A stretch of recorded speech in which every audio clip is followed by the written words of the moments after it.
दोस्तों, इस कहानी को जरूर पूरा सुनिएगा क्योंकि ये दिल को दहला देने वाली कहानी है। चलिए कहानी को शुरू करते हैं।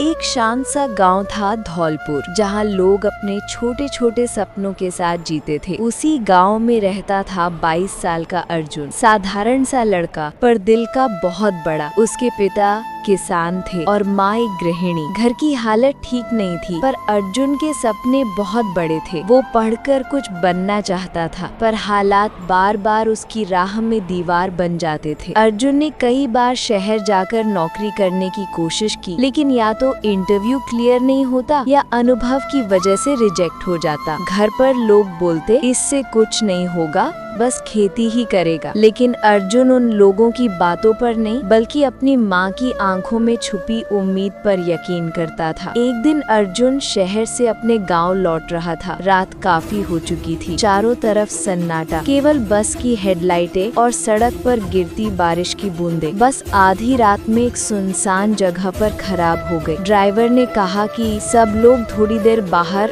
रुक जाए, बस की मरम्मत करनी पड़ेगी। सब लोग उतर गए। अर्जुन भी बस के पास खड़ा होकर बारिश से बच रहा था। उसी समय उसने देखा सड़क किनारे एक बूढ़ा आदमी गिरा पड़ा था, कांप रहा था, जैसे कई दिन से भूखा हो। लोग वहाँ से गुजर रहे थे, लेकिन किसी ने परवाह नहीं की। अर्जुन दौड़कर उसके पास गया, उसे उठाया और अपने जैकेट से ढक दिया। बाबा ठीक है, पानी चाहिए? बूढ़ा बस हल्की आवाज में बोला। बेटा, कोई नहीं रुका, मुझे लगा आज रात में यही मर जाऊंगा। अर्जुन ने उसे बस में बिठाया और अपने बैग से रोटी निकालकर दे दी। बूढ़ा आदमी रोने लगा। बस ठीक हुई और वापस चलने लगी। बारिश और तेज हो चुकी थी। रास्ता फिसलन भरा था। अचानक बूढ़ा आदमी बोला, बेटा ड्राइवर को बोलो बस रोक दे, अभी आगे खतरा है। अर्जुन चौंक गया। आपको कैसे पता? बूढ़ा बस बुदबुदाया, बस रोक दो, नहीं तो बड़ी दुर्घटना होगी। अर्जुन ने पहले सोचा कि शायद वो डरा हुआ है, पर उसके चेहरे पर अजीब डर था। अर्जुन ने जाकर ड्राइवर से कहा, भाई प्लीज 2 मिनट बस रोक दो। ड्राइवर हंसते हुए बोला,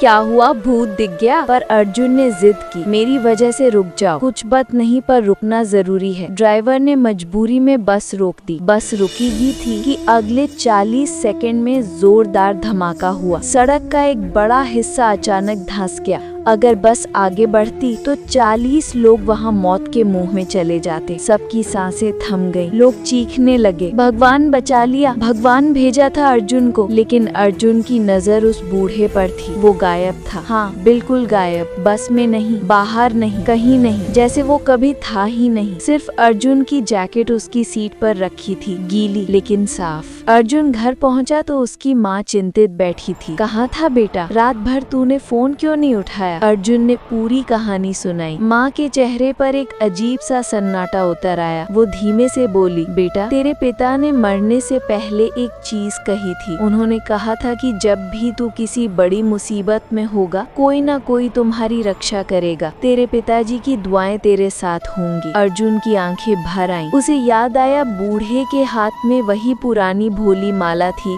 जैसी उसके पिता के पास थी। क्या वो कोई संयोग था? क्या वो उसका पिता था या ईश्वर का भेजा कोई रूप? कोई नहीं जानता। अर्जुन की ये घटना सोशल मीडिया पर वायरल हो गई। इसकी वजह से उसे एक NGO में नौकरी मिल गई, जहां उसे सड़क हादसों में सहायता और जागरूकता फैलाने का काम दिया गया। धीरे धीरे अर्जुन की संवेदनशीलता और मेहनत देखकर लोग उसे जनता का हीरो कहने लगे। कुछ महीने बाद सरकार ने उसे युवा सुरक्षा पुरस्कार से सम्मानित किया। मंच पर खड़े उस पल अर्जुन के हाथ कांप रहे थे, आंखें भर आई थी। उसने माइक पकड़कर कहा, उस रात अगर वो अजनबी बूढ़ा मुझे नहीं मिलता तो आज ये सफर यहाँ खत्म हो चुका होता। मैं नहीं जानता वो कौन था, पर इतना जानता हूँ कि अगर आप दूसरों के लिए भलाई करते हो तो ईश्वर किसी न किसी रूप में आपकी रक्षा जरूर करता है। पूरा हॉल तालियों से गूंज उठा। कई बार हम सोचते हैं कि हमारी जिंदगी बेकार है, कोई चमत्कार नहीं होगा, कोई मदद नहीं करेगा। लेकिन सच्चाई ये है कि चमत्कार वही होते हैं जहां दिल साफ हो। कभी किसी की मदद करके देखो, कभी किसी का दुख बांट कर देखो, कभी किसी अनजान हाथ थाम कर देखो। आपके लिए भी कहीं ना कहीं कोई अजनबी का रूप आपका इंतजार कर रहा होता है। तो दोस्तों, अगर आपको ये कहानी पसंद आया है तो लाइक सब्सक्राइब जरूर करें और कमेंट में बताओ कि कहानी कैसा लगा।